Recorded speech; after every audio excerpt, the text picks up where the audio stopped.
देखो हम आपको अब समझाएं।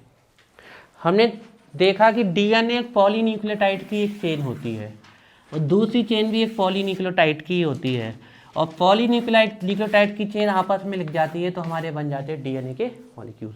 तो ये चेन है किससे बनी है? आपकी न्यूक्लियोटाइड से। कई सारे न्यूक्लियोटाइड हैं इसमें, इसमें भी कई सारे न्यूक्लियोटाइड है। फिर न्यूक्लियोटाइड आपस में भी लिंक हो जाते हैं हाइड्रोजन बॉन्ड के द्वारा, ठीक है ना।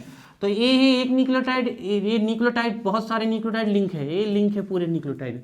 तो अगर इसका एक सबसे छोटी यूनिट निकालें हम, पूरा इसको निकाल के देखें, तो एक न्यूक्लियोटाइड में ये पाया जाएगा आपका शुगर पाया जाएगा, उससे लगा फॉस्फेट ग्रुप पाया जाएगा, और क्या पाया जाएगा? बेस। तीन कंपोनेंट हम पढ़ चुके हैं, sugar, deoxyribose ribose, phosphate group H3PO प्रकार का, और बेस। अब ये बेस AGCT हो सकता है, चारों नहीं होंगे एक साथ, एक बार में एडिनिन होगा या ग्वानिन होगा या साइटोसिन होगा या थाइमिन होगा। डीएनए में तो यही चार हो सकते हैं। आरएनए होगा तो थाइमिन के प्लेस पे यूरिसिल। तो एक बार में कोई एक नाइट्रोजनस बेस लिंक होगा, एक शुगर लिंक होगी और एक फॉस्फेट लिंक, ये एक न्यूक्लियोटाइड। फिर यहाँ से फिर लिंकेज जाएगी ऐसे, sugar phosphate sugar phosphate sugar phosphate sugar, और जहाँ जहाँ शुगर है उससे बेस लगा देने हैं ऐसे, जहाँ जहाँ शुगर यहाँ पर बेस। तो ये देखिए, ये बना हमारा एक न्यूक्लियोटाइड और ये हो गए हमारे बहुत सारे न्यूक्लियोटाइड।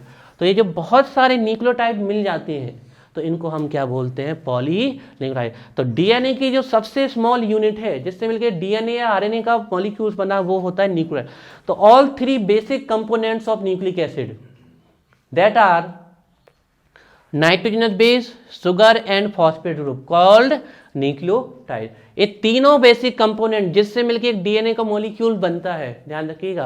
पहले ये न्यूक्लियोटाइड, ध्यान रखिएगा, ये पूरी चेन न्यूक्लियोटाइड से बनी है, ये पूरी चेन यही अरेंज है आपके, और ये पूरी चेन न्यूक्लियोटाइड क्यों नहीं है? फिर न्यूक्लियोटाइड आपस में जुड़ जाते हैं हाइड्रोजन बॉन्ड के द्वारा।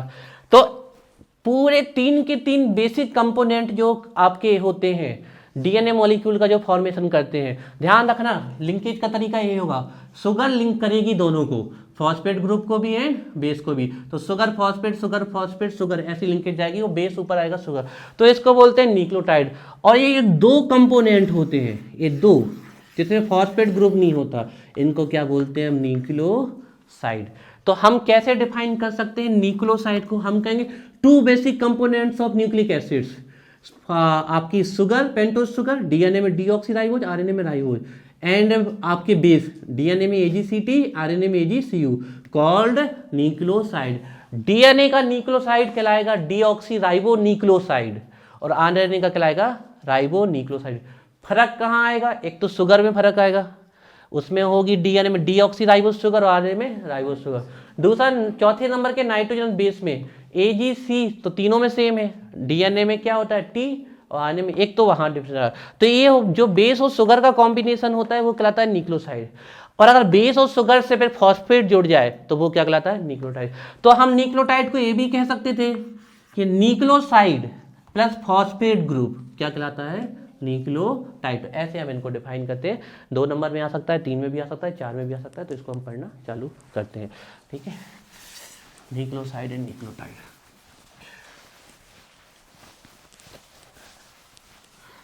लिखिए, इसमें लिखिए, two basic components, two basic components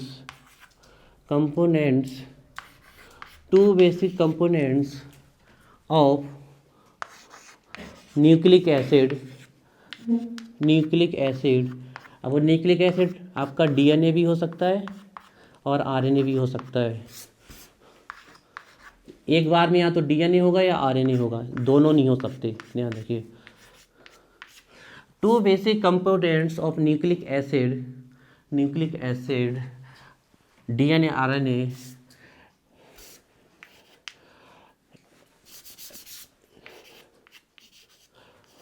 that are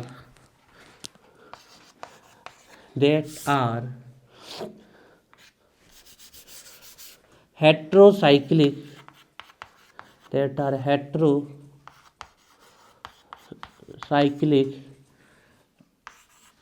nitrogenous base that are heterocyclic nitrogenous base and phosphate group, या आप H3PO4 लिख सकते हैं, फॉस्फोरिक एसिड एंड नहीं फॉस्फेट ग्रुप नहीं, sugar heterocyclic nitrogenous base and pentose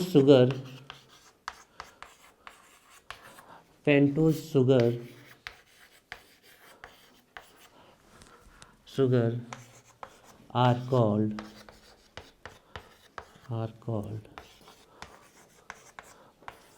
nucleoside.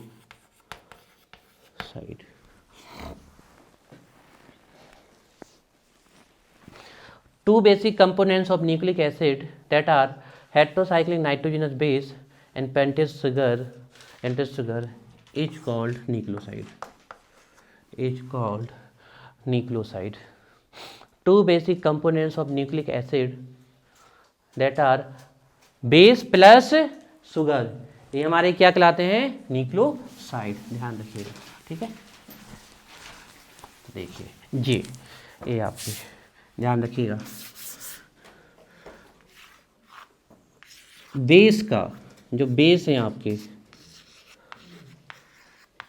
और जो sugar है, बेस प्लस शुगर का जो कॉम्बिनेशन होता है, बेस प्लस शुगर का जो कॉम्बिनेशन होता है उसी को हम बोलते हैं न्यूक्लियोसाइड, है ना.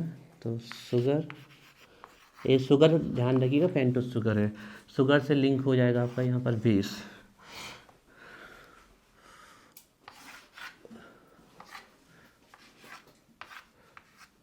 नोट करिए, दिस इज न्यूक्लियोसाइड, यह न्यूक्लियोसाइड कहलाता है.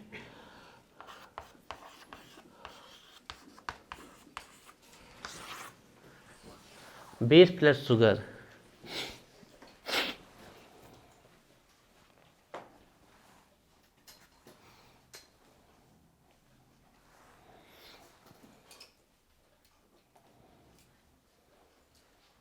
लिंकेज ऐसे ही जाएगी, ध्यान रखना. शुगर के ऊपर बेस जाएगा क्योंकि बगल से तो फॉस्फेट ग्रुप आएगा.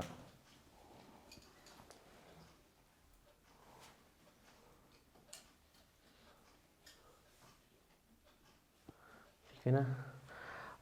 अब जो न्यूक्लियोसाइड ये हमने लिखा है, ये जो हमने न्यूक्लियोसाइड लिखा है, इसको डीएनए में क्या बोलेंगे? Deoxy ribo nucleoside. ध्यान रखिएगा, डीएनए में जो शुगर होगी ये डीऑक्सी राइबोज होगी, तो डीएनए में इसको कहेंगे डीऑक्सी राइबो न्यूक्लियोसाइड. और आरएनए में क्या कहेंगे इसको? इसमें होती है डीऑक्सी राइबोज शुगर, इसमें क्या होती है? Ribose sugar. इसको बोलते हैं, उसको बोलते हैं डीऑक्सी राइबो न्यूक्लिक एसिड, और इसको क्या बोलते हैं? Ribo nucleic acid. तो इसमें खिलाती है आपकी, उसमें खिलाती है डीऑक्सी राइबोज न्यूक्लिक एसिड, इसमें बोलते हैं ribose nucleoside. Ribose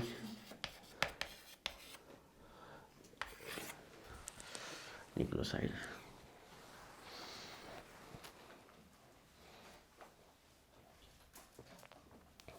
deoxy ribo nucleoside या डीऑक्सी राइबोज न्यूक्लियोसाइड भी ले सकते थे आप, और इसमें आप राइबो न्यूक्लियोसाइड या राइबोज न्यूक्लियोसाइड भी ले सकते हो, दोनों ही सही है. चाहे राइबोज न्यूक्लियोसाइड लिख दीजिए, चाहे राइबो न्यूक्लियोसाइड लिख दीजिए. ठीक है. तो ये तो हो गए हमारे न्यूक्लियोसाइड की बात हो गई. अब हम बात करते हैं न्यूक्लियोटाइड की. ठीक है. तो अब इसके नीचे से लिखेंगे all three basic components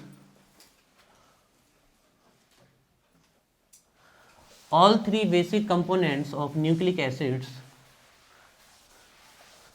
all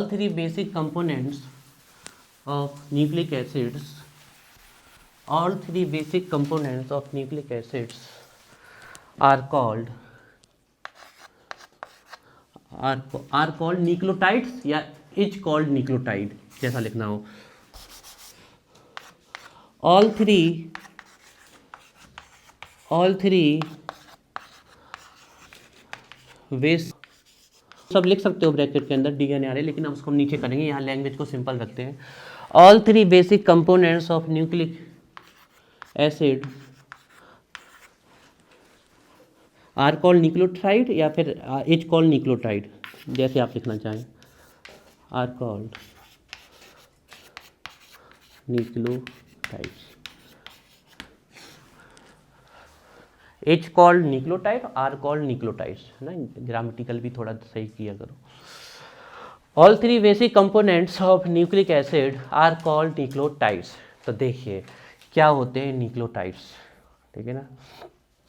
पहले एक सिंपल स्ट्रक्चर बना के दिखाएंगे उनको, फिर इसकी हम बनाते हैं, थोड़ी स्ट्रक्चर बनाना है इसमें, रिप्रेजेंटेशन लिखने का तो बिल्कुल सिंपल है।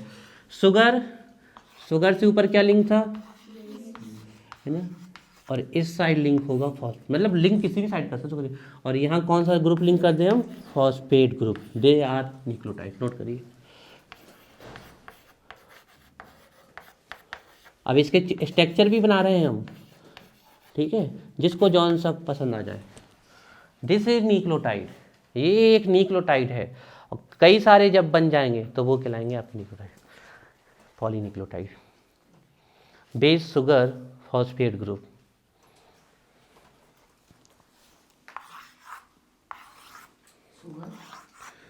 शुगर शुगर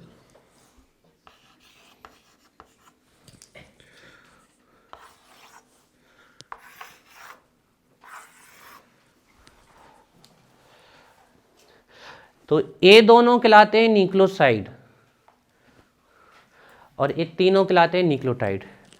तो हम एक चीज़ जानते हैं कि ये जो है हमारे, ये दोनों, इन दोनों को कंबाइनिंग फॉर्म में हम क्या बोलते हैं, न्यूक्लियोसाइड।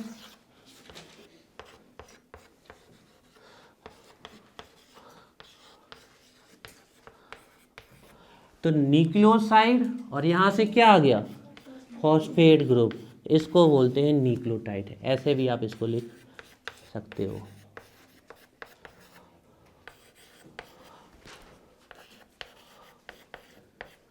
इक्वल न्यूक्लियोटाइड, ऐसे भी आप इसको रिप्रेजेंट कर सकते हो। Nucleoside plus phosphate, phosphate group नहीं लिखना तो फॉस्फेरिक एसिड भी लिख सकते हो, होता फॉस्फोरिक एसिड है, लेकिन जब वो जुड़ता जाता है तो उससे एच निकलते जाते हैं। न्यूक्लियोसाइड प्लस फॉस्फेट, अब आरएनए होगा तो डीऑक्सी राइबोक्सी न्यूक्लियोसाइड होगा, और डीएनए होगा तो डीऑक्सी राइबोक्सी न्यूक्लियोसाइड होगा। अब इसमें टाइड है तो जो न्यूक्लियोटाइड है वो डीएनए में होगा डीऑक्सी राइबो न्यूक्लियोटाइड, आरएनए में होगा राइबो न्यूक्लियोटाइड या राइबोक्सी न्यूक्लियोटाइड।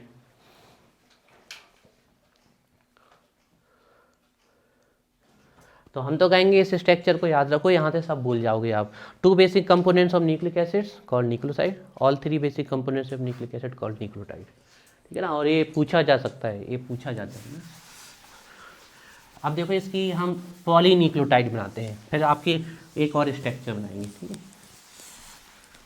तो पहले पॉलीन्यूक्लियोटाइड बनाते हैं, फिर एक न्यूक्लियोटाइड और बनाएंगे, ठीक है। तो पहले हम पॉलीन्यूक्लियोटाइड बनाते हैं आपके लिए, ठीक है। अच्छा, न्यूक्लियोटाइड भी दो प्रकार के होंगे, है ना, वो भी यहीं पर लिख देते हैं। तो देखिए जो डीएनए में उसी के नीचे लिख लो, डीएनए में क्या होगा, डीऑक्सी राइबो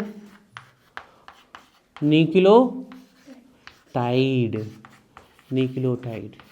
आप जानते हो फर्क कहाँ आएगा, एक तो शुगर में आएगा और फोर्थ नंबर के नाइट्रोजनस बेस में। तो डीऑक्सी राइबो न्यूक्लियोटाइड होगा, और आरएनए में क्या होगा, आरएनए में क्या होगा, राइबोक्सी न्यूक्लियोटाइड या राइबो न्यूक्लियोटाइड, राइबो न्यूक्लियोटाइड। अभी इसको हम आगे भी करवा देंगे, या पर यहीं पर करवा दें, चलो यहीं करवा देते हैं।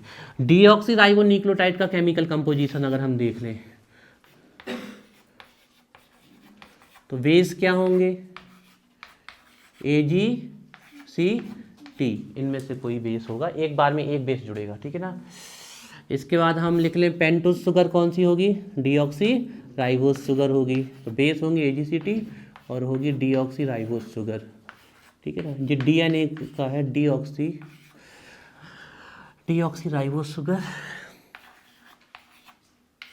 पेंटोस शुगर होती है, डीऑक्सी राइबोस शुगर होगी, प्लस क्या होगा फॉस्फेट ग्रुप H3PO4 टाइप का, या फिर और करके ले सकते हो PO4-3 टाइप, ठीक है। ये हो गया DNA का न्यूक्लियोटाइड।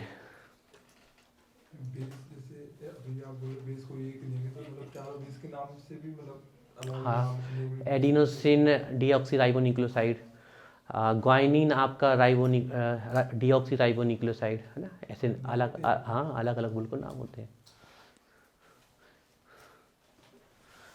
ठीक है ना। तो ये आपके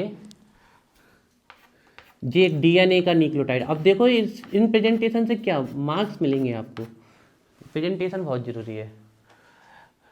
डीऑक्सी राइबोस शुगर होती है, इसमें बेस AgCT होता है, और RNA के में अगर लिख दें हम तो जो बेस होंगे है ना, देखो एक ही चीज को कैसे लिखना है ज़्यादा से ज़्यादा वो आपको आना चाहिए। AgCU है ना, हाईलाइट कर दो करना है तो इसमें T को हाईलाइट कर दो, इसमें U को हाईलाइट कर दो ना। RNA में डीऑक्सी राइबोस शुगर होती है, इसमें होती है राइबोस शुगर, दोनों ही 5 कार्बन की होती है। आप कितना लिखना चाहते हैं अप टू यू है। राइबोस शुगर और फॉस्फेट ग्रुप होता है। तो कुल मिला के डिफरेंट यू में राइबोस शुगर तो होनी है राइबोस शुगर, ठीक है। तो H3PO4 प्रकार का या फिर PO4-3 का, ये बन गया आपका RNA का न्यूक्लियोटाइड।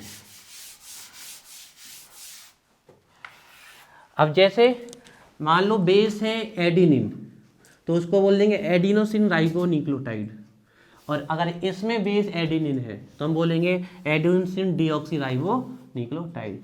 मान लीजिए बेस है थाइमिन, तो इसको बोलेंगे थाइमिन डीऑक्सी राइबोन्यूक्लियोटाइड, और इसमें यूरेसिल, तो क्या बोलेंगे आपका यूरेसिल राइबोक्सी न्यूक्लियोटाइड, ऐसे नाम।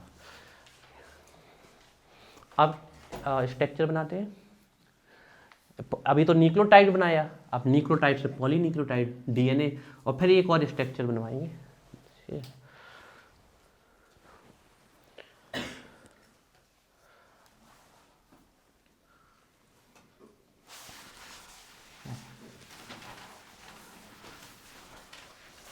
तो देखिए हम पॉलीन्यूक्लियोटाइड बनाते हैं आपके सामने। तो पॉलीन्यूक्लियोटाइड बनाने का तरीका बताते हैं हम आपको, कैसे बनाना है आपको पॉलीन्यूक्लियोटाइड। क्या करना है आपको, पहले सीक्वेंस से शुगर और फॉस्फेट को लिंक करते जाना है,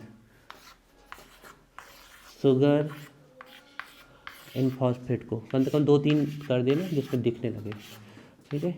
ये और फॉस्फेट यहाँ भी बहुत सारे होंगे और यहाँ पर भी बहुत सारे होंगे, ठीक है ना। जहाँ जहाँ शुगर है उससे क्या लिंक कर देना है, बेस। ध्यान रखिएगा, जहाँ जहाँ शुगर है उससे लिंक कर दो बेस, उससे लिंक कर दो बेस। जहाँ जहाँ शुगर है उससे लिंक कर दो बेस। देखिए तो ये हो गया एक न्यूक्लियोटाइड, और जब ये बहुत सारे हो जाएंगे तो ये हमारा क्या कहलाएगा, पॉलीन्यूक्लियोटाइड। बनाइए इसको,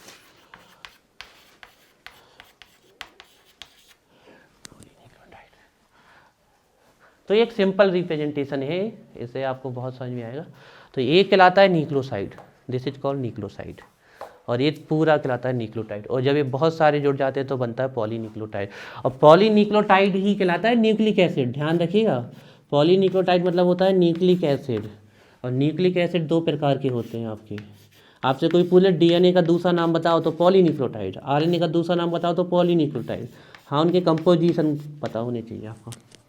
पॉलीन्यूक्लियोटाइड इक्वल टू होता है न्यूक्लिक एसिड, न्यूक्लियोटाइड इनका मोनोमर कहलाता है। ध्यान रखिएगा, कोई एक कंफ्यूज कर देते, पूछ लेंगे monomer of nucleic acid, polynucleotide nucleotide दोनों लिख देंगे तो न्यूक्लियोटाइड इज अ मोनोमर। पूछ लेंगे DNA ऑल्सो नेम्ड बाई, तो polynucleotide. Arginine also named by polynucleotide.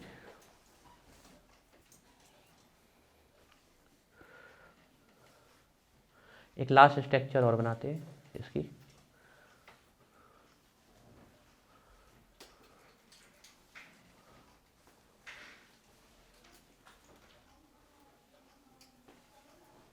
ये लिंकेज गलत नहीं करना, sugar phosphate sugar phosphate, sugar से फॉस्फेट और बेस ऊपर रहेगा।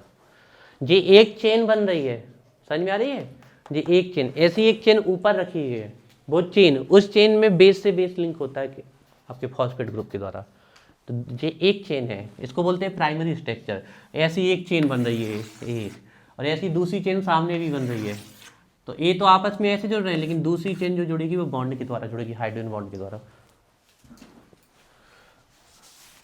आरएनए में सिर्फ एक ही चेन बनती है, फोल्ड होती जाती है, ठीक है। 2-3 तो बना लेना, 2-3, जिसमें एक हम अच्छे से इसको कर सके। अब इसकी एक और स्ट्रक्चर बनाते हैं, फाइनल लास्ट स्ट्रक्चर बनाते हैं इसकी।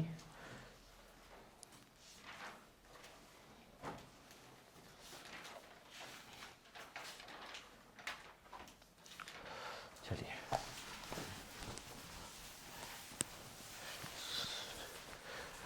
न्यूक्लियोटाइड की एक स्ट्रक्चर बनाते हैं। हमने देखा कि शुगर, जो शुगर थी हमारी, पेंटोज शुगर थी,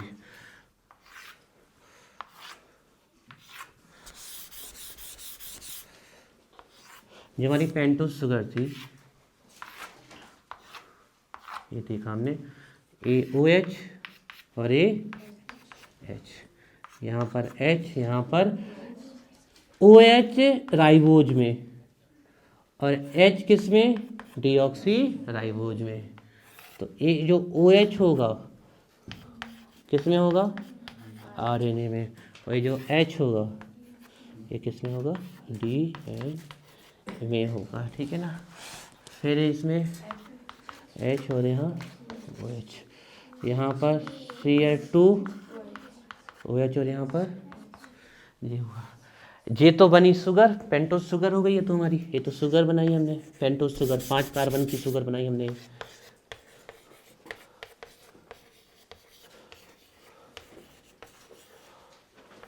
ठीक है, अब पेंटोज शुगर से हमें लगाना है नाइट्रोजनस बेस और फॉस्फेट ग्रुप, ये चीज लगाना। तो ध्यान रखिएगा, जो नाइट्रोजनस बेस लगेगा वो हमेशा किस कार्बन से लगेगा, पहले कार्बन से। नाइट्रोजनस बेस कौन आएगा, एडेनिन आएगा, ग्वानिन आएगा, साइटोसिन आएगा और थाइमिन आएगा। तो नाइट्रोजनस बेस हमेशा कहाँ से लगेगा, आपके फर्स्ट कार्बन से। तो यहाँ पर आके आपके लगेंगे नाइट्रोजनस बेस, ध्यान रखिएगा। तो यहाँ पर आके लगेंगे आपके बेस, ये बेस। अब ये बेस क्या हो सकते हैं, AgCT अगर क्या है, DNA है, और ये बेस क्या हो सकते हैं, AgCU अगर ये क्या है, RNA है, ठीक है। यहाँ आके इसके बेस लग जाएंगे। और ध्यान रखना, यहाँ पर आके लगता है फॉस्फेट ग्रुप। फॉस्फेट ग्रुप किस प्रकार का होता है, H3PO4 प्रकार का, है ना, H3PO4 प्रकार का। ये तो देखिए, एक फॉस्फेट ग्रुप 3 को लिंक कर सकता है, एक यहाँ से, एक नीचे से और एक यहाँ से। तो देखो यहाँ से निकलेगा H और यहाँ से निकाल दो OH, तो यहाँ बॉन्ड आ जाएगा। तो देखिए हम क्या, ये हमने OH निकाल दिया ये यहाँ पर, ठीक है। और अब यहाँ से या यहाँ से कहीं से भी H निकाल दे रहे हैं, ठीक है। तो अब इसको हम फिर से बना देते हैं, ठीक है। तो ये OH H2O निकाल दिया हमने, ठीक है। तो यहाँ से फॉस्फेट ग्रुप और यहाँ से जो OH था और यहाँ से जो OH था, तो एक H2O निकल गया और ये जुड़ गया। अब इस फॉस्फेट ग्रुप में क्या बच्चा है, एक डबल बॉन्ड O और 2 क्या बचे हैं, OH। तो आप OH भी शो कर सकते हो, दोनों ही सही हैं, और आप O नेगेटिव भी शो कर सकते हो, मतलब ये आगे जाके भी क्या बनाएगा, बॉन्ड। तो आप दोनों तरीके से इसको शो कर सकते हो। तो देखिए, पेंटोज शुगर, नाइट्रोजनस बेस और फॉस्फेट ग्रुप मिलके क्या बनाते हैं, हमारे न्यूक्लियोटाइड। तो ये एक न्यूक्लियोटाइड का स्ट्रक्चर है, बनाइए इसका स्ट्रक्चर ऑफ न्यूक्लियोटाइड। और जो इतना होता है ए कहलाता है nucleoside, this is called nucleoside, इतना। तो ये है एक आपकी न्यूक्लियोटाइड का स्ट्रक्चर। अब नाइट्रोजन बेस भी इसमें जोड़े जा सकते हैं, लेकिन उसकी जरूरत नहीं है। अगर आप बायो में पढ़ रहे होते तो हम वो भी आपको सिखा दें, लेकिन उसकी यहाँ कोई जरूरत नहीं है।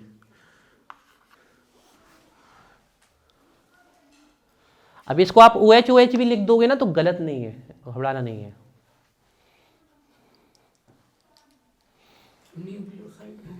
इतना बेस प्लस शुगर इतना, जे इतना न्यूक्लियोसाइड और ए फॉस्फेट ग्रुप और ये पूरा न्यूक्लियोटाइड है ना। This is the structure of one nucleotide. ये पेंटोस शुगर है, ये शुगर है, आरएनए में OH होगा, डीएनए में DNA H होगा, इसका कोई दिक्कत नहीं है।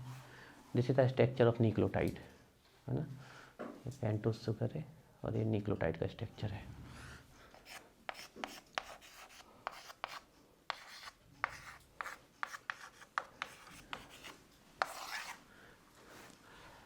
ऐसे यहाँ से भी लिंक होंगे, यहाँ से भी लिंक होंगे।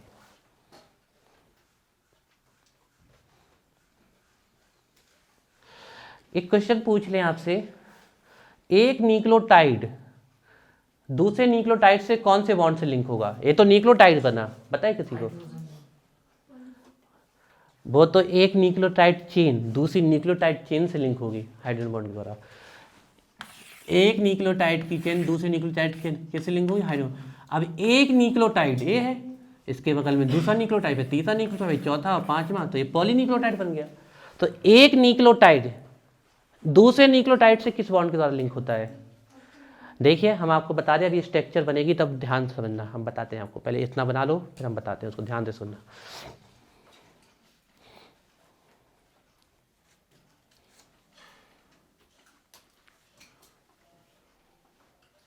This is pentose sugar. पूरा पेंटोस शुगर नहीं है, जानते हो ना? This is pentose sugar, this is pentose sugar.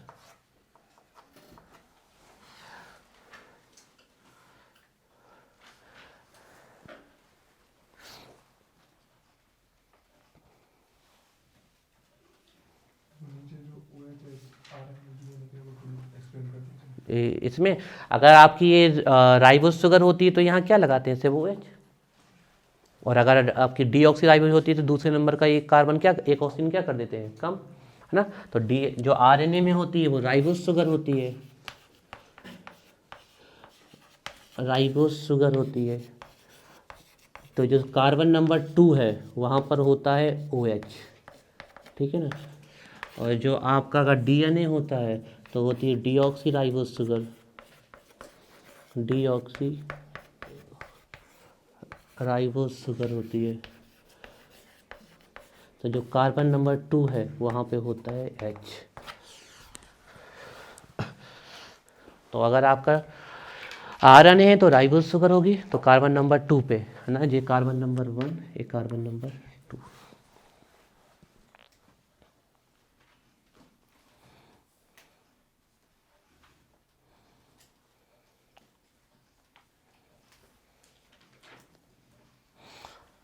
अब बहुत ध्यान से एक छोटी सी बात सुननी है आपको। ये तो न्यूक्लियोटाइड है बना भैया अभी, ठीक है ना। जे न्यूक्लियोटाइड बने हैं अभी, एक चेन के न्यूक्लियोटाइड बन रहे हैं। अब देखो ध्यान से हम बताएं, आप जब स्ट्रक्चर बनाओगे डीएनए की तो ऐसा लिखा मिलता है। ये बहुत कम लोगों को पता होता है कि ये 3 लिखा रहता है और इसमें यहाँ 5 लिखा रहता है। इसमें जस्ट उल्टा होगा, इसमें यहाँ 5 लिखा रहता है और इसमें 3 लिखा रहता है। ऐसा क्यों होता है? देखिए हम बताते हैं ऐसा क्यों होता है। जब ये एक न्यूक्लियोटाइड दूसरे न्यूक्लियोटाइड से लिंक होता है तो इसका नीचे वाले से लिंक होता है 3rd नंबर के कार्बन से, यहाँ से 3rd नंबर के कार्बन से, और ऊपर वाले से लिंक होता है 5th नंबर के कार्बन से। और 5th नंबर के कार्बन से किस ग्रुप से लिंक होता है? फॉस्फेट ग्रुप से लिंक होता है। तो ये इन दोनों पोजीशन से लिंक होता है। जैसे हमने कहा इसका 3 वाला ऊपर है तो 5 वाला कहाँ आएगा? नीचे। उल्टा देखो, अगर इसका 5 वाला ऊपर है तो 3 वाला कहाँ आएगा? नीचे। तो ये एक न्यूक्लियोटाइड बनाया है, लेकिन जब एक न्यूक्लियोटाइड दूसरे न्यूक्लियोटाइड से लिंक होगा तो 3rd नंबर के कार्बन से और 5th नंबर के 3rd नंबर के कार्बन से सीधे वाटर निकलेगा तो लिंक होता है, और यहाँ से भी वाटर निकलेगा तो ये O के साथ जुड़ेगा। तो इसलिए 3 5 बोलते हैं। एक छोटी सी बात और बता दें हम आपसे, अगर ये पूछ लें कि फॉस्फेट ग्रुप से जो बॉन्ड बनता है जब एक न्यूक्लियोटाइड दूसरे न्यूक्लियोटाइड से लिंक होता है तो उस बॉन्ड को क्या बोलते हैं? नॉलेज के लिए भी सुन लो आप लोग। आप लोगों ने एक बॉन्ड देखा COOR, कौन सा बॉन्ड होता है? ईस्टर। RCOR क्या होते हैं?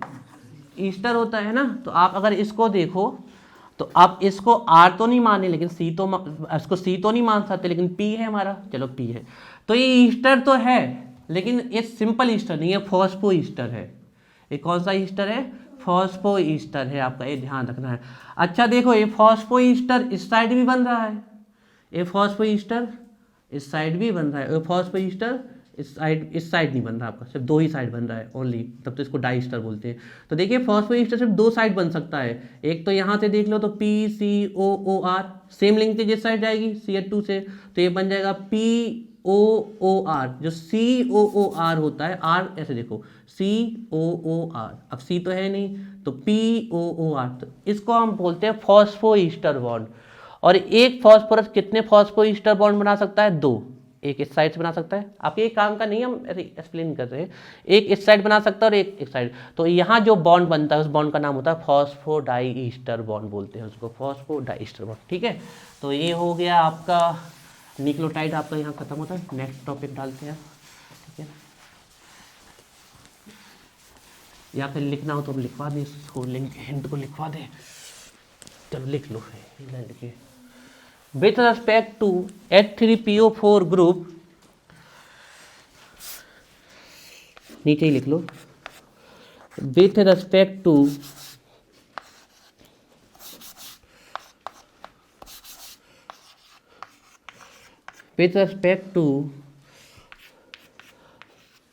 H3PO4 group,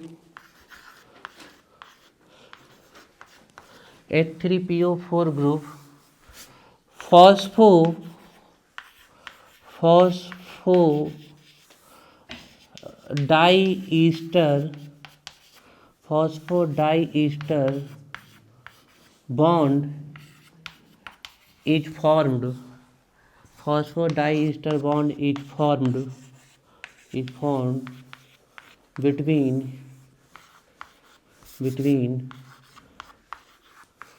two units of nucleotide,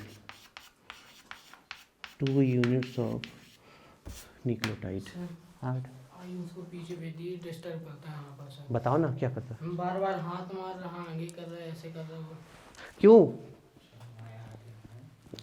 अब तुम झूठ क्यों बोल रहे हो? वो सच ही बोलता होगा, नहीं तो वो ऐसे क्यों रिएक्ट करता? क्यों मार रहे हो उसे हाथ? गालो एक बार और, कैसे करता? अभी तक तो नहीं पहुंचा। हर्ष पहुंचा बेटा उसका हाथ यहाँ।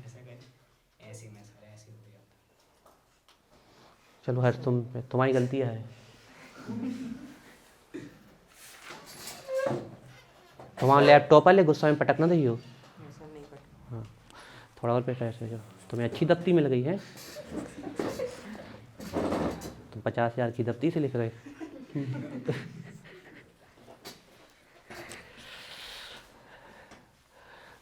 With respect to H3PO4 group, phosphodiester bond is formed between two units of nucleotide। ठीक है, डालिए हेडिंग, स्ट्रक्चर ऑफ DNA।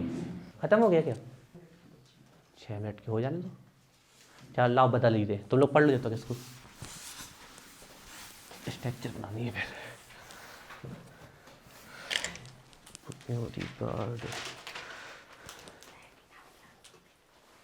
आओ याद करो, न्यूक्लियोटाइड, या फिर आप ये भी लिख सकते हो, डबल हेलिक्स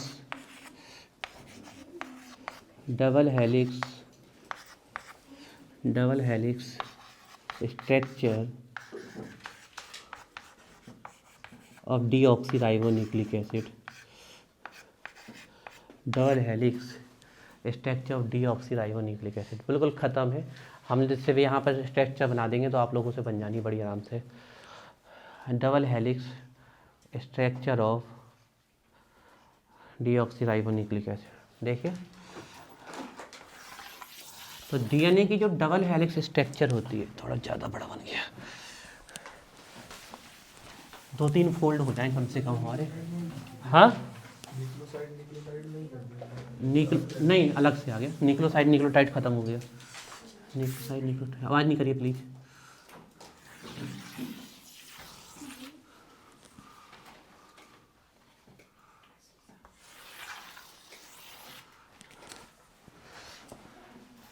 देखिए स्ट्रक्चर आप कैसे ही बना सकते हो, लिंकेज भी सही होनी चाहिए, ये बात ध्यान रखना। ठीक है, लिंकेज भी सही होनी चाहिए। बनाइए इतना फास्ट, और बना लो, और नीचे तक बनानी है तो और बना लो, और फोल्ड कर लो।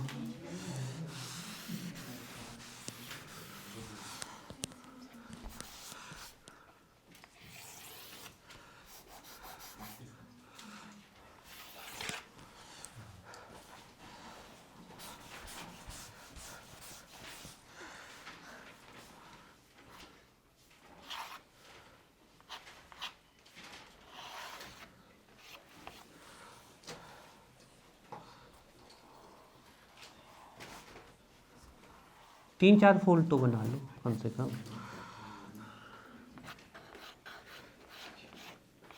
डेटाबेस इसके सही देना, बाकी सब कोई दिक्कत नहीं है। ठीक है, डेटाबेस सही होने चाहिए, ध्यान रखिएगा। सबसे पहले इसका डायामीटर याद करो कि डीएनए के एक स्टैंड से दूसरे स्टैंड का जो डायामीटर होता है वो याद होना चाहिए। किसी भी यूनिट में लिख सकते हो आप, हम नैनो में लिख रहे हैं, ठीक है, या आपको जिस यूनिट में लिखना है। तो ये होता है 2 नैनोमीटर, ठीक है ना, 2 नैनोमीटर होता है, मतलब 2 × 10⁻⁹ मीटर होता है इसका डायामीटर। ध्यान दीजिएगा, प्यूरिन और पिरीमिडीन के बीच में हमेशा लिंकेज होती है, ध्यान रखिएगा। डीएनए में तो क्या पाया जाएगा, AGCT, ये पाया जाएगा, जानते हो आप। तो A और G क्या कहलाते हैं, प्यूरिन, और C और T क्या कहलाते हैं, पिरीमिडीन। ध्यान रखना, जो लिंकेज होगी वो हमेशा प्यूरिन और पिरीमिडीन के बीच में होगी। प्यूरिन प्यूरिन से लिंक नहीं होगी, मतलब AG से लिंक नहीं होगा। पिरीमिडीन पिरीमिडीन से लिंक नहीं होगी, मतलब CT से लिंक नहीं होगा। A हमेशा T से लिंक होगा, ध्यान रखिएगा, और A हमेशा T से लिंक होगा डबल हाइड्रोजन बॉन्ड के द्वारा, ध्यान रखिएगा, डबल H बॉन्ड के द्वारा, ठीक है ना, A T से। और G हमेशा C से लिंक होगा ट्रिपल हाइड्रोजन बॉन्ड के द्वारा, ये बात आपको ध्यान रखनी है। तो देखिए A हमेशा लिंक होगा T से, A हमेशा लिंक होगा T से, ध्यान रखिए, डबल हाइड्रोजन। सीक्वेंस कैसा भी बना सकते हो, जरूरी नहीं कि A T से लिंक करो, T A से भी लिंक कर सकते हो, ये भी ध्यान रखना, ठीक है, उससे कोई दिक्कत नहीं। और G हमेशा लिंक होगा C से ट्रिपल के द्वारा। A T के बीच में हमेशा डबल बॉन्ड आएंगे, ये बात आपको ध्यान रखनी है। इसको कि एक जो आपका होता है ना, एक टर्न में आप 5, टोटल एक टर्न में 10 आते हैं, यहाँ से लेके यहाँ तक जो एक टर्न बनता है उसमें 10 आते हैं ना। तो आपको बनाना नहीं है 10, आपको सिर्फ 2-3 सीक्वेंस शो करने हैं, 2-3 से ज़्यादा शो नहीं करने हैं, ठीक है। और एक आध कर दें तो चलो, एक CG का कर देते हैं, C ट्रिपल बॉन्ड G, और कर देते हैं, इसका लिंकेज का ध्यान रखना, ठीक है ना, ठीक है। ऐसे ही यहाँ पर भी बहुत सारे हैं, यहाँ पर भी हैं, यहाँ पर भी है। गिन के नहीं बनाने हैं आपको, 2-3 बना दो, कोई उसमें दिक्कत नहीं है। सिर्फ ये ध्यान रखना कि A और T के बीच में डबल हाइड्रोजन बॉन्ड आएगा और G और C के बीच में ट्रिपल। ध्यान रखना लिंकेज के लिए ये ध्यान रखना, एक 3 एंड बोल रहे हो आप, तो इसका जो दूसरा होगा वो 5 होगा, और पक्का है अगर ये 5 है तो इसके बगल वाला एक 3 होगा, और इसका ये वाला होगा 5, ठीक है ना। लिंकेज न्यूक्लियोटाइड बने हैं, ये ध्यान रखना है। एक टर्न पूरी ये मानी जाती है, जे पूरी एक टर्न मानी जाती है। तो एक टर्न की जो डिस्टेंस होती है, जो एक टर्न की डिस्टेंस होती है, बना लीजिए, हम लिखवा चाहे कर देंगे, बना लीजिए।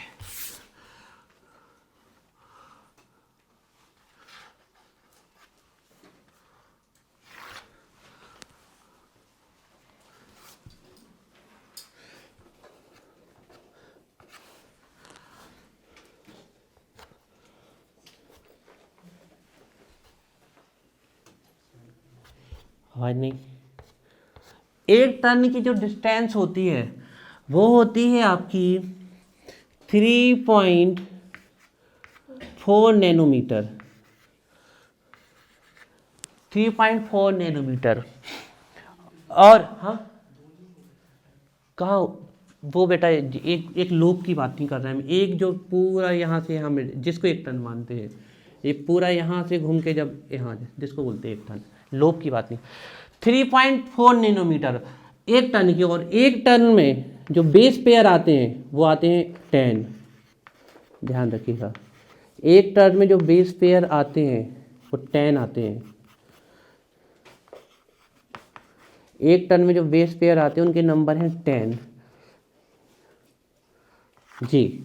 1 2 3 4 5 6 7 8 9, गिन के नहीं बनाना है यहाँ, हमने बता दिया आपको, गिन के कुछ नहीं बनाना है यहाँ पर आपको। एक टर्न में 10 बेस पेयर आते हैं आपके, ये बात आपको ध्यान रखनी है, बेस पेयर आते हैं। तो बताओ दो बेस पेयर के बीच की डिस्टेंस क्या होगी?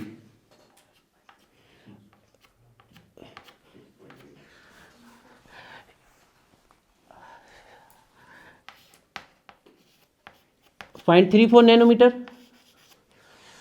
दो एडजेसेंट के बीच की कितनी है? 0.04 नैनोमीटर। तो टोटल 10 की कितनी हो जाएगी? 10 से मल्टीप्लाई कर दो तो कितनी हो जाएगी? 3.4 नैनोमीटर। तो दो सबसे पास के जो बेस पेयर होते हैं उनके बीच की जो डिस्टेंस आती है वो आती है 0.34 nanometre. 34 nanometre. This is the structure of DNA. ये इतने डेट आपको याद रखने हैं। एक चीज़ ध्यान रखिएगा, ठीक है, ये तो लिख ही लिया होगा आप लोगों ने, ठीक है। प्यूरिन पिरीमिडिन वाला ध्यान दें, ये एच बॉन्ड है, they are the H bond, ठीक है, ये सब एच बॉन्ड बनते हैं यहाँ पर।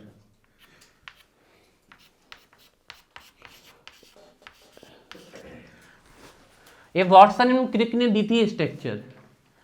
देखो तो जो आप पॉलीन्यूक्लियोटाइड बनाते हो ना, वो ये चेन में पॉलीन्यूक्लियोटाइड रखे हुए हैं, और एक न्यूक्लियोटाइड दूसरे न्यूक्लियोटाइड से लिंक होता है आपके हाइड्रोजन बॉन्ड के द्वारा। एक लास्ट बात सुन लीजिए, इसमें एक वर्ड बोला जाता है कि DNA molecules both the helix are complementary but not identical.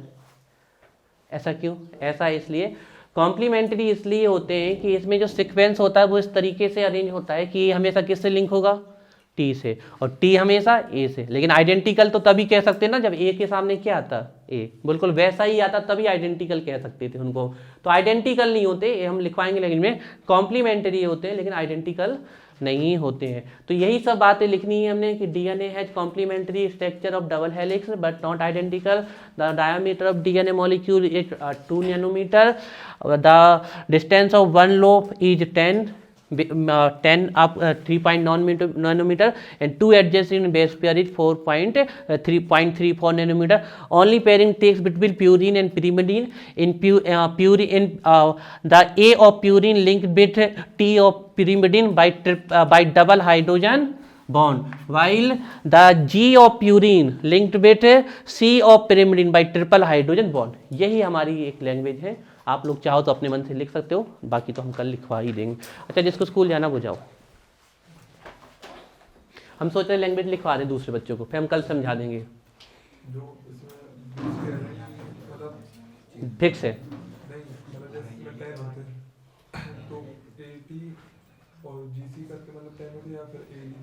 नहीं, ये तो बेटा टोटल 10 होते हैं। इसका सीक्वेंस बिल्कुल कहीं भी किसी भी डीएनए में इनका सीक्वेंस फिक्स नहीं होता। हर एक में ह्यूमन में फिक्स होता है लेकिन सब में अलग अलग होता है। जैसे ए और टी है, फिर आप कह रहे हो जी सी आया, ए टी टी ए कैसे भी आ सकते हैं, जी सी सी जी, लेकिन होगा जरूर कि जी सी वाला ही आएगा, सी जी वाला आएगा, टे कैसे भी सीक्वेंस आ सकते हैं।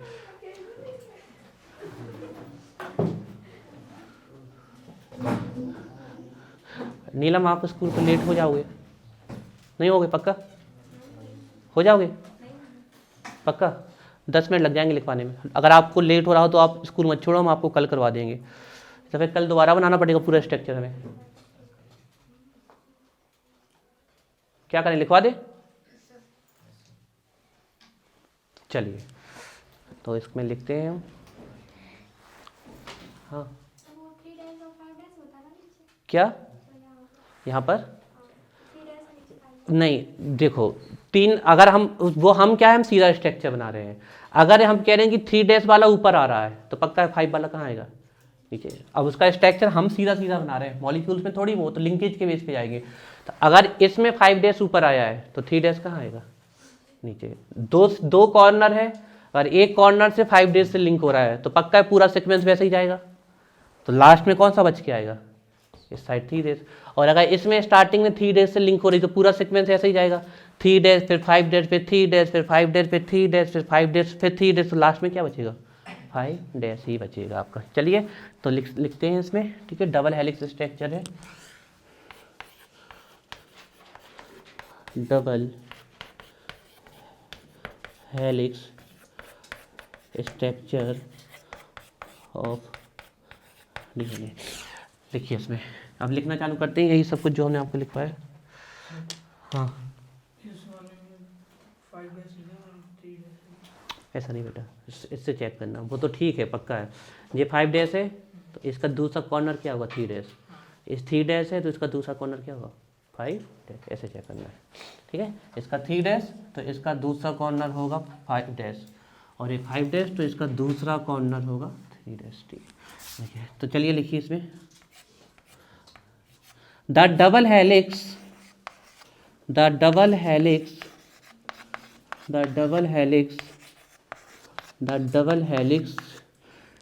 structure of DNA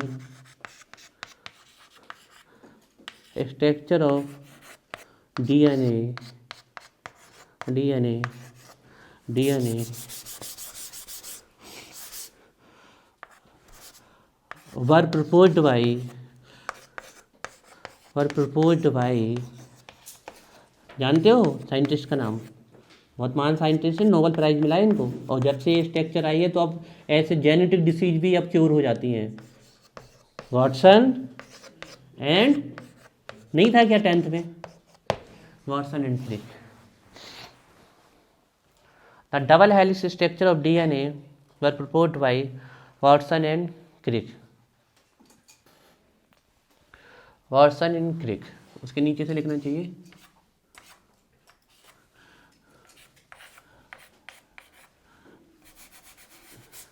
DNA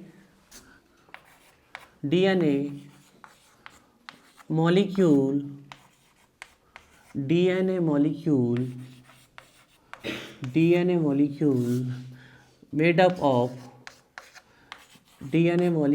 made up of two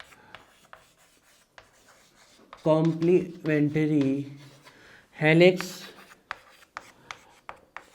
DNA molecule is made up of two complementary helix,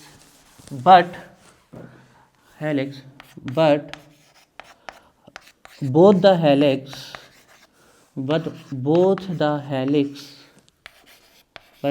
the helix are not identical.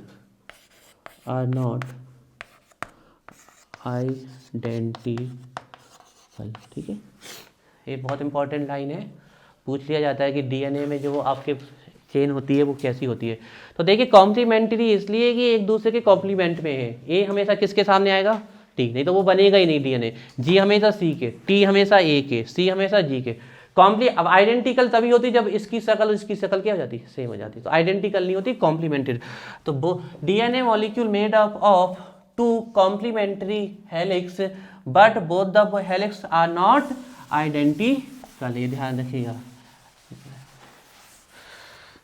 But कौन सा, इसके बाद फिर से लाइन चेंज करके लिखिए। हाँ, AT और GC नहीं, ये सीक्वेंस कहीं भी आपको फिक्स, हम बता रहे हैं क्या होता है। पर्टिकुलर जो आपका होगा, जो इनके द्वारा कोडिंग बनेगी, ये तो अभी सीक्वेंस इनके द्वारा कोडिंग बनती है, पर प्रोटीन सिंथेसिस होता है, उसी से जो आपके होता है फॉरेंसिक डिपार्टमेंट करता है। तो हर एक ह्यूमन में तो फिक्स है ये सीक्वेंस, आपका कोडिंग का सीक्वेंस फिक्स है, लेकिन स्ट्रक्चर में फिक्स नहीं है आपका कि आपकी इस स्ट्रक्चर में ऐसे ही बनाना है।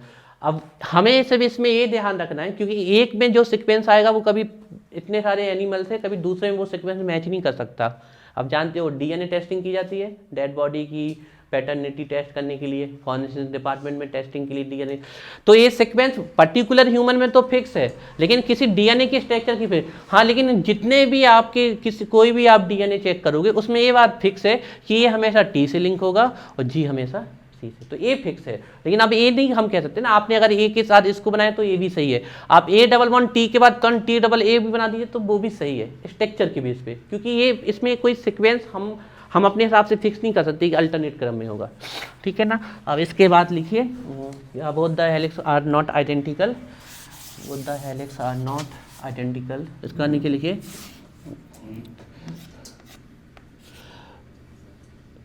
Pairing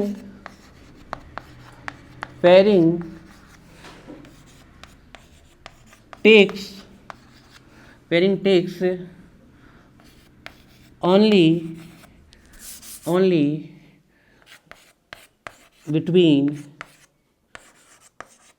प्यूरीन्स and pyrimidines। कभी प्यूरिन में लिंकेज नहीं होगी ना पिरी में, only between purine and pyrimidines, between purine and pyrimidines।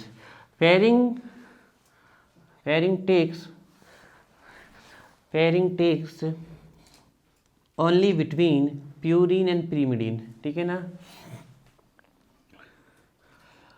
इसी के बाद लिखिए कंटिन्यू, ए ऑलवेज, ए मतलब एडेनिन, ए ऑलवेज लिंक किससे जल्दी बताओ, टी से, A always link with T by double hydrogen bond, ध्यान रखिएगा by double hydrogen bond, A always link with T, adenine always link with thymine by double hydrogen bond,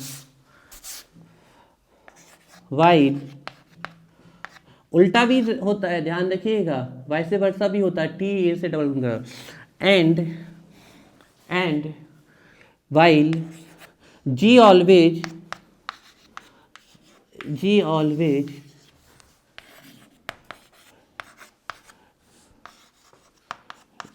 link with C by triple hydrogen bond,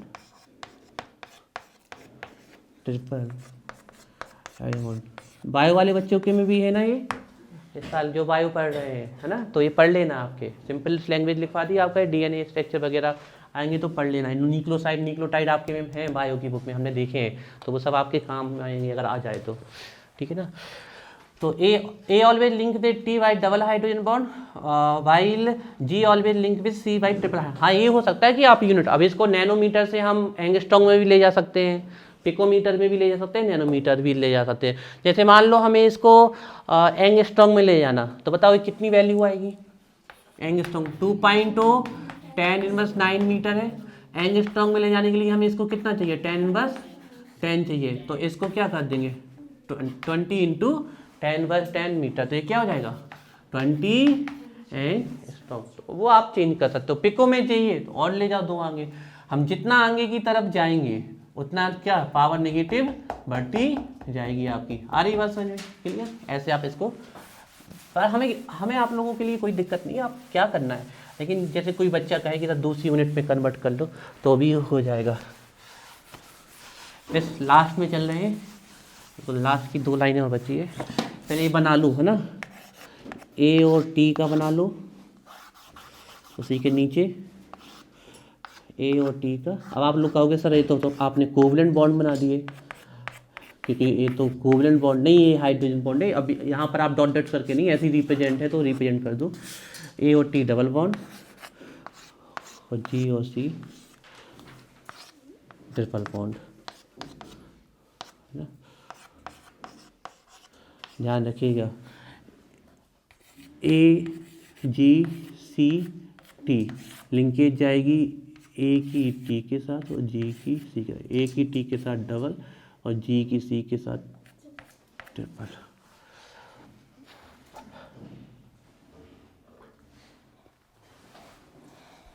चलिए बस ख़त्म ही है, line change करके लिखिए।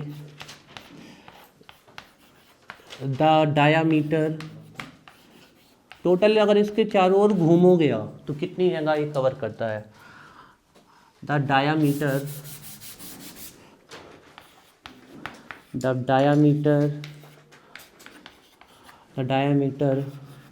of two helix is 2 nanometer, full stop। total distance between one turn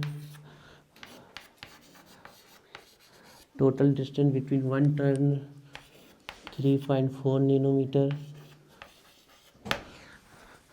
total distance between one turn 3.4 nanometre. आप लिख सकते हो कितने नाइट्रोजन बेस पेयर होंगे इसमें, 10 बेस पेयर होंगे, स्ट्रक्चर में बता दिया ना। Total distance between one turn का मतलब होता है 10 बेस पेयर, है ना, 10 नैनोमीटर। इसी का लिखना है, नीचे लिखना है total distance between two adjacent pair. Adjacent मतलब पड़ोसी, आस पास, बिल्कुल बगलों के। Two adjacent pair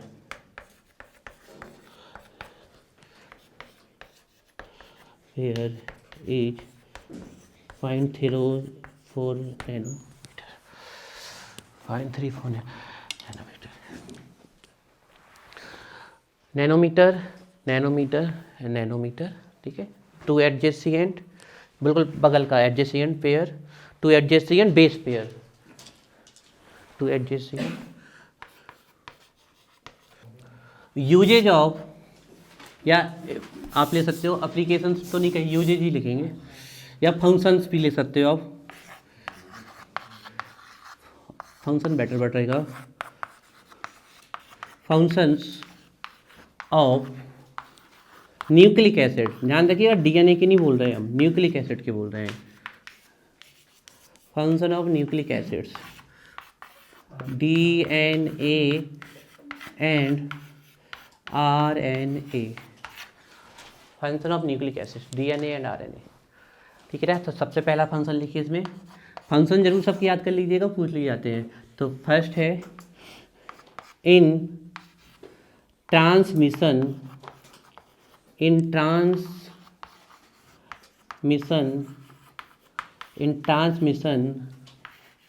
of heredity,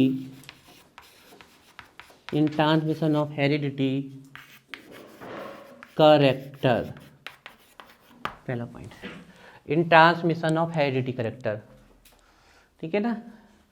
तो आनुवांशिक लक्षणों को ट्रांसमिट करने के लिए, एक से दूसरे में ले जाने के लिए, समझते हो ना आप, जैसे कि बच्चों का अपने माता पिता की छवि का उनके बच्चों में आना, थोड़ा बहुत हर बच्चा अपने माता पिता के रंग रूप से, छवि से, है ना, मिलता है, तो यही कहलाते हैं। जैसे हेयर का, है ना, ट्रांसमिशन जेनेटिक करेक्टर बेस्ड नहीं होते, कई बार तो ट्रांसमिशन जेनेटिक डिसीजेज भी हो जाती है, डायबिटीज भी आपकी ट्रांसमिट हो जाती है आपकी, है ना, कई बार। जैसे कि मान लो हम कहते हैं बहुत सारी प्रॉपर्टीज और ट्रांसमिट, मान लो किसी को कोई जेनेटिक डिसीज है तो वो भी हो जाती है आपकी। और जो बहुत सारी प्रॉपर्टीज हैं, जैसे हाइट हो गया, हेयर फॉल हो गया आपका, ये भी ट्रांसमिट हो जाती है आपकी जेनेटिक। और इनको क्योर करने का एक ही तरीका है, आपको जीन को चेंज करना पड़ेगा, तो वो तो फिर आपकी कहलाती है जीन टेक्नोलॉजी कहलाती है, उससे हो जाता है आपका। लेकिन मतलब कुछ चीज़ें उससे जा सकती हैं, सब नहीं जा सकती हैं।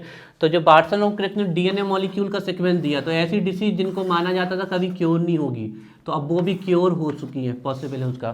तो जेनेटिक करेक्टर को सिर्फ मनुष्यों में नहीं है, जीवों में भी होता है, एनिमल्स में भी होता है आपका। जो जेनेटिक करेक्टर होते हैं, रंग रूप, आँखों का कलर हो गया, छवि का हो गया, सब कुछ ट्रांसमिट होता है आपका, इन्हीं के द्वारा होता है, ठीक है ना। तो in transmission of heredity character, point second लिखिए, और in transmission of genetic character आप चाहो तो ब्रैकेट में लिख सकते हैं कौन है, ये डीएनए है, बाई डीएनए। अब कोई बोल रहा है क्रोमोजोम के द्वारा, तो भी सही है। कोई बोल रहा है जीन के द्वारा, तो भी सही है। कोई बोल रहा है सेल के द्वारा, तो भी सही है। ये ऐसे ही है कि हम इंडिया में भी रहते हैं, हम मध्य प्रदेश में भी रहते हैं, हम पन्ना भी रहते हैं। तो हम बोले हम इंडिया में रहते हैं तो हम गलत नहीं है, हम बोले मध्य प्रदेश में रहते हैं तो भी हम गलत नहीं है, हम बोल रहे हैं हम पन्ना में रहते हैं तब भी, लेकिन हम और क्लोज जाते जा रहे हैं। तो सेल मतलब दूर वाली बात कर रहे हैं, न्यूक्लियस थोड़ा पास आ गए हम। क्रोमोजोम,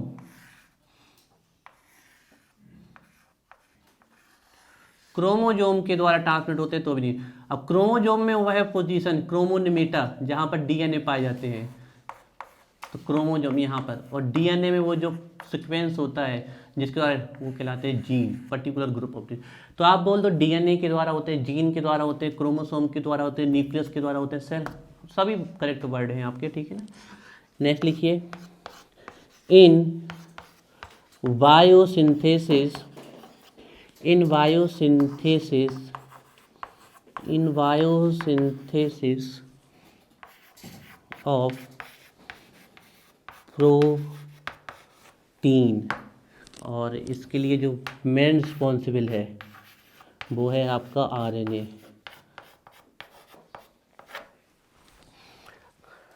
थर्ड यूज लिखिए, in DNA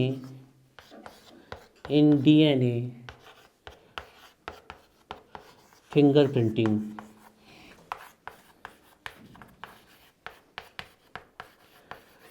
in DNA fingerprinting, ठीक है जी, इसकी यूज हो गए। अब डीएनए फिंगरप्रिंटिंग क्या होती है? हाँ, एक चीज, वो डीएनए डिस्ट्रॉय नहीं होता, मतलब जैसे बाल बहुत दिनों तक डले रहे, हाँ, तो उसका डीएनए टेस्ट करा जाए, हाँ, तो सेम जाएगा। हेयर का तो नहीं होगा बेटा, लेकिन हम ये नहीं कह सकते कि सभी चीज़ का यही रहेगा। हमारी बॉडी के कुछ पर्टिकुलर पार्ट ऐसे हैं जिनका डीएनए 24 आवर्स या 48 आवर्स तक ही रहता है, उसके बाद वो डिस्ट्रॉय हो जाता है। तो हेयर का तो नहीं जाएगा, काफ़ी लॉन्ग टाइम तक रहता है आपका, है ना।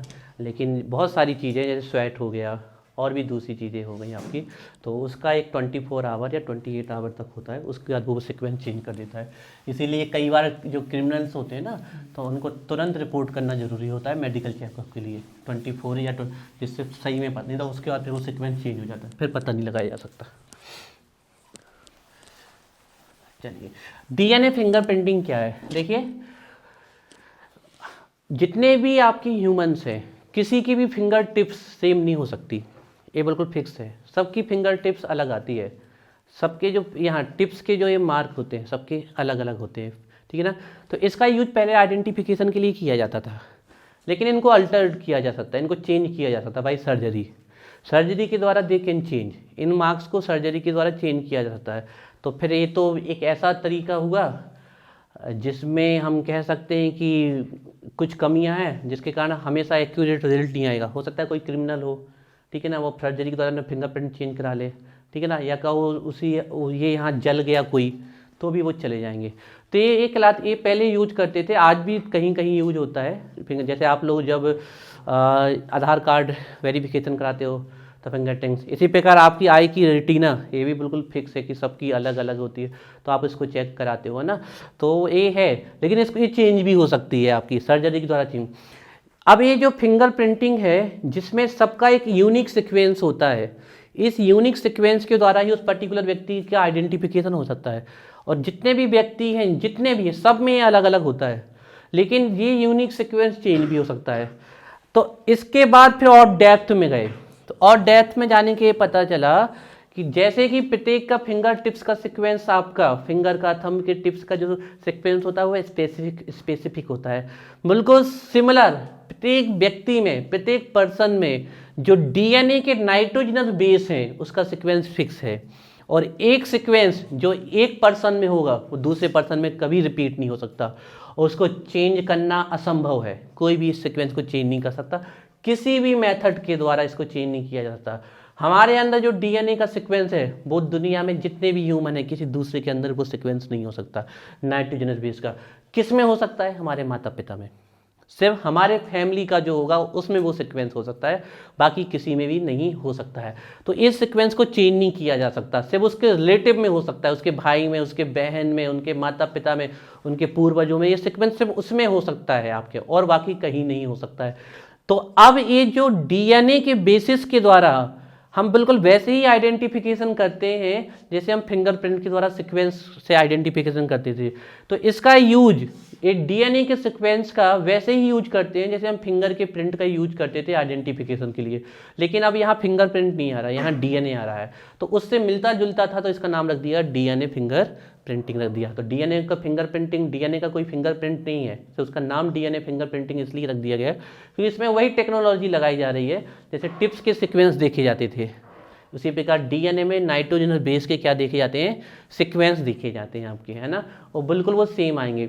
अब अभी तक दुनिया में कोई भी ऐसी मेथड नहीं है जिससे किसी व्यक्ति का डीएनए सीक्वेंस चेंज कर दिया जाए, वो चेंज हो ही नहीं सकता है आपका डीएनए। आप लोग फिल्म वगैरह में देखते हो कि डीएनए सीक्वेंस चेंज होगा तो वो दानव बन गया, इंसान से सब हो गया, तो ये सब भी काल्पनिक है, हाइपोथेटिकल है, इसका कुछ नहीं है। या एस्टेरॉइड ले ले तो फिर उससे भी ये सब होता है।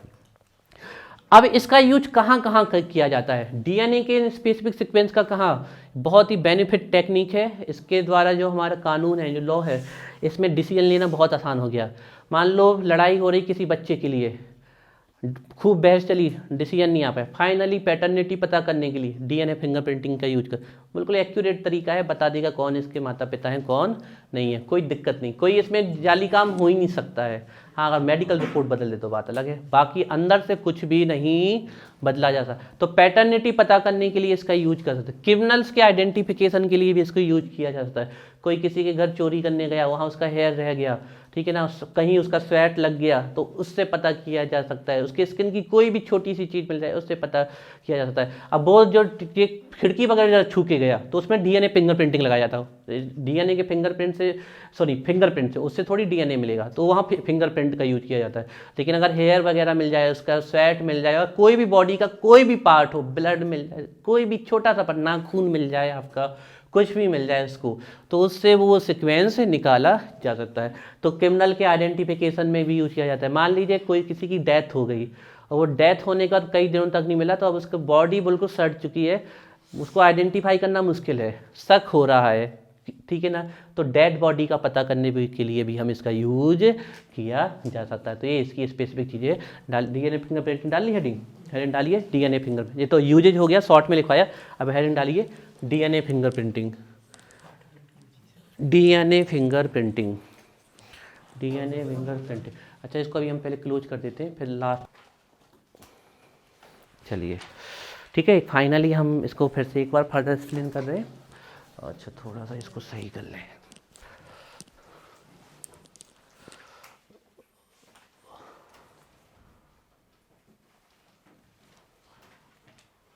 इतना ठीक है, इतना ठीक है।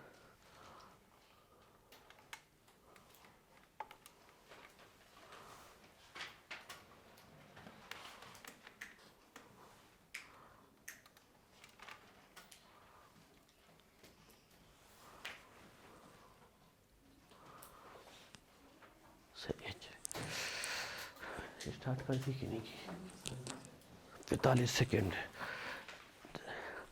ठीक है। देखिए डीएनए फिंगरप्रिंटिंग, जैसे कि हमने आपको बता दिया, जिस प्रकार फिंगरप्रिंट का यूज करते थे हम आइडेंटिफिकेशन के लिए, सबका यूनिक से फिंगरप्रिंट होता है, और ये मेथड तो बहुत पहले आ चुकी थी।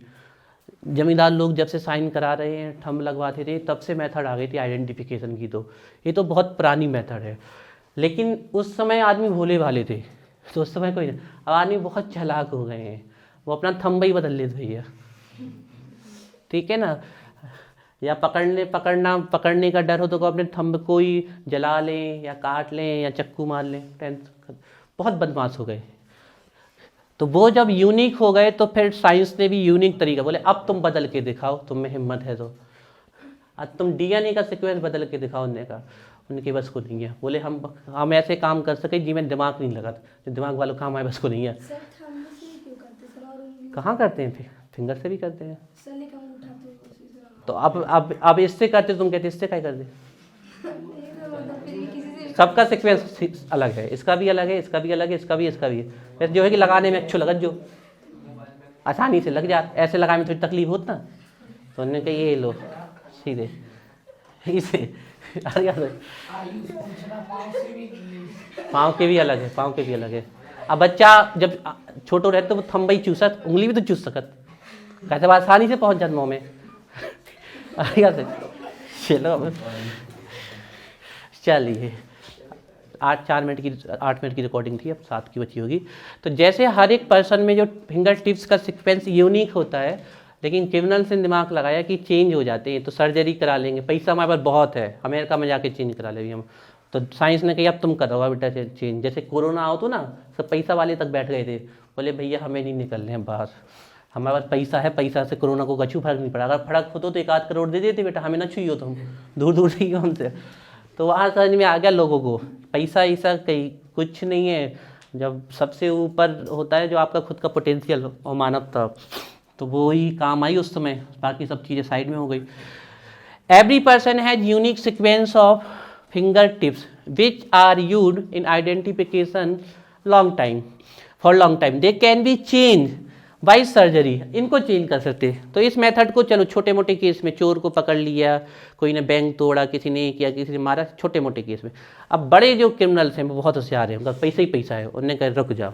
तो अब क्रिमिनल्स के लिए similarly sequence of DNA basis are also unique in each person. आपके पेरेंट्स से ही मैच खाएंगे, या आपकी फैमिली से ही मैच खाएंगे, आपके पूर्वजों से, या फिर आप जो भी आगे वाले सीक्वेंस होंगे उससे, लेकिन और किसी भी नहीं होगा। Similar sequence of DNA basis are also unique in each person. अब इनको अभी तक कोई भी मेथड नहीं है जिससे आपका डीएनए, अगर आपका डीएनए का सीक्वेंस चेंज कर देंगे तो आप भी चेंज हो जाओगे, या तो आपको कोई बीमारी हो जाएगी, या फिर कोई फिल्म जैसे बाहुबली बन जाओगे, हल्क बन जाओगे तुम लोग, है ना। फिल्म में ऐसे ही तो मकड़ी ने काटो के हाथ से जाला निकलने लगे, कोई बताओ इतने जाला आए कहाँ से उसके अंदर, वो पतलो का नहीं हो जब इतने जाला निकाला था उचक उचक के, है ना। और मकड़ी कहाँ उतनी तेज उचक जितनी तेज वो स्पाइडरमैन उचक रहा हो, तो मकड़ी तो घिसट घिसट के चलत। हमें तो एक बार सपनों आता कि हमें मकड़ी से कटवा ले। मकड़ी के अंदर उतना कहाँ था उसके, वो तो एक चिपचिपा पदार्थ सीक्रेट करती है, हाँ, तो वो उतना नहीं आता बेटा उसका। उसके जाले को देखना, वो एक पर्टिकुलर बहुत पतला बनाती है, वो इतने से बहुत कम से बहुत बड़ा जाल बनाती है। अब उसके आप बहुत बड़े जाल को लेके अगर करोगे ना तो इतना सा, और एक दिन में थोड़ी बनाती है बेटा। जैसे अपन खाई थे, वो भी कछु ना कछु खात हुई है, उसे बन जाता, जिंदा है मतलब खा भी रही, सांस भी ले रही। हाँ मजा आती को अपन को मोबाइल में कम मजा आता, चलाई थे उसके बाद कोनो काम ही नहीं है, बस स्वेटर बनते रहे दिन भर।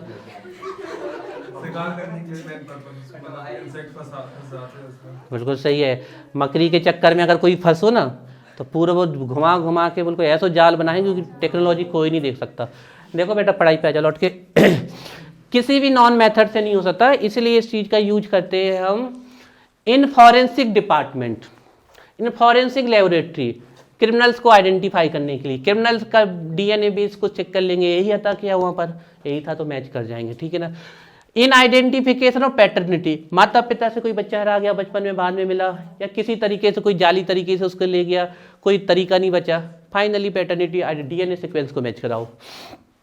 डेड बॉडी है, दुर्घटना में किसी का हो गया, पुलिस को किसी की आइडेंटिफाई करनी है तो डेड बॉडी भी डीएनए सीक्वेंस द्वारा आइडेंटिफाई की जा सकती है। अब ये जो मेथड है, यही method identification of DNA basis sequence is called DNA finger printing. एक टॉपिक और लिखो differences between alpha amino acid and protein.